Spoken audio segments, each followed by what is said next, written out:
Not yet, not yet. Hold on. 1, 2, 3, go. Good evening. This is Allison Johnson reporting live from Hermosa Beach, California. Today is August 8th, 2012, and we're on the edge of one of the most important elections in the history of the United States of America. So, where are you on the issues? Tonight we're going to debate some of the most pressing issues of our times: immigration, education, healthcare, taxation, and the future of our economy. So let's get right into it. The first issue that we should address is how we're going to grow our national economy. Are we going to do it slow by hoping that the private sector is going to step in and grow jobs? Or are we going to have stimulus, as we've been trying to do in the last several years, with the government being one of the main impetus to get the economy growing?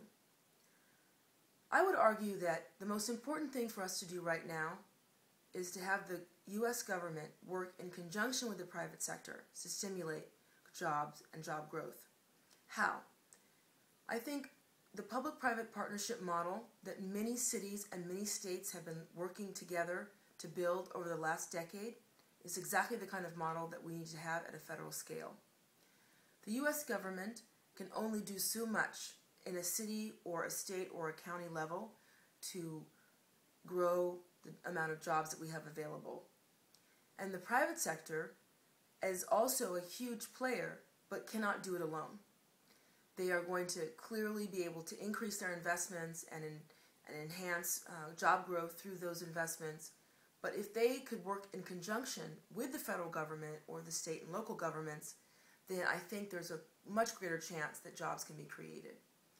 Right now, the United States has many of its Fortune 1000 corporations sitting on over $3 trillion of wealth.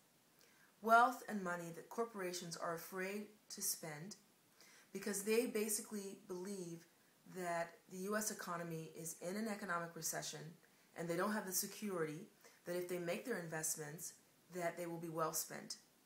So they have much of the money offshore, they have money in all kinds of investment accounts and other parts of their businesses in order to avoid using those $3 trillion to invest in growing their businesses and actually employing new people.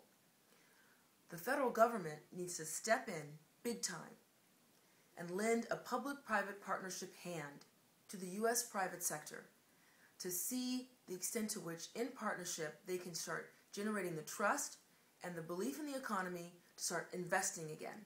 Corporations need to invest in capital, in infrastructure, in all kinds of goods and services and inventories that will stimulate the economy and employ more people.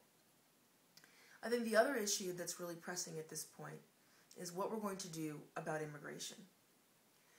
I bring that up in the context of the economy because of the 300 million Americans, according to the census, we have an additional 50 million or so that are here under either documented or undocumented status. That means that our population is benefiting from all this additional labor. But it's also a very challenging moment because our economy is not producing enough jobs. And so all the people who are here who are not documented can be contributing their labor, but unfortunately there aren't sufficient jobs for everyone. So we need to have a really hard discussion about the role of immigrants in our economy. There are over 300,000 cases of illegal immigrants or illegal undocumented workers that have had to return to their countries during our recession because there aren't enough jobs. But at the same time, there are a lot of labor deficits in our society. We have a tremendous need for very skilled labor, high-level technical skills, engineers, and high-level doctoral PhDs, where they don't have enough people. And so we really have a mismatch where we have an abundant supply of people who have very few skills, and then we have a deficit of supply of technical, highly skilled, doctoral, PhD, or very, very educated engineering, software engineers, programmers, etc. So at this stage, many economists, including the Nobel economist Paul Krugman at Princeton University, has been advocating that we find a compromise in which we allow some lessening and loosening on immigration law that will increase our level of very highly skilled labor force coming in to enhance the opportunities in our corporations, in our companies, and most importantly, in creating new companies, because often very skilled, very educated immigrants who come to the country and receive our superior education through our tremendous systems here, they want to stay and they want to start companies. Those companies basically create jobs. So we need to have a lessening of restrictions on the highly skilled immigrants. And then as our economy grows, economists have been tracking this through the last several hundred years. There is always a point of inflection when there is tremendous growth where there isn't sufficient labor. And at that point, there needs to be a lessening as well on regular immigration laws so that we have enough labor supply. And for all of the people who are currently unemployed, in terms of the 9% that we're tracking right now to 8% in some places, there needs to be a tremendous commitment to re-educate the workforce, because all of the labor force that is currently out has also a mismatch of their skills, where we have at any given point between 100,000 to 1 million job postings of available jobs, even though we have a deficit of over 10 to 11 million people who are not working. But still, we have these job listings, and the labor force that's available doesn't necessarily meet the skill set of those jobs. And so we need to have a retooling of our labor force and an upgrading of that labor force through education. And we can do it through the community college system. We have one of the strongest community college systems in the world, and we need to take advantage of that, translate them into some of the more technical vocational schools that you'll find often in very productive, highly skilled vocational societies like Germany, where they are committed that everyone can have a job through vocational training. Their community college system is basically geared to provide technical and vocational education.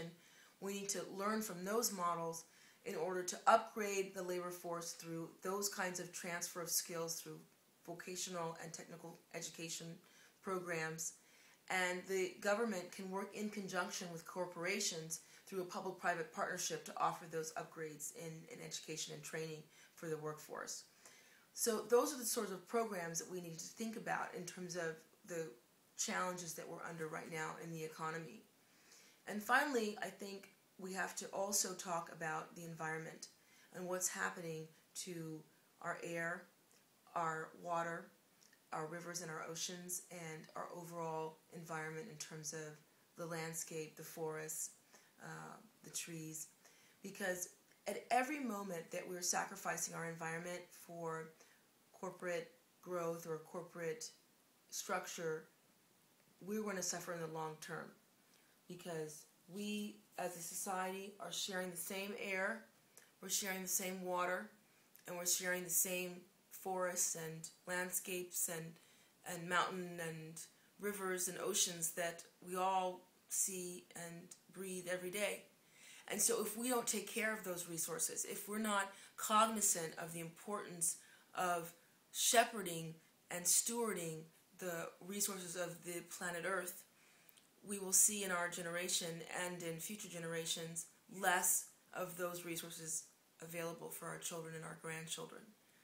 So we cannot sacrifice our welfare as a people for the growth of a corporation or the growth of a business. We have to balance it with environmental laws, environmental protection, labor laws and labor protection that respects the sanctity of the human life and respects the sanctity of the planet Earth.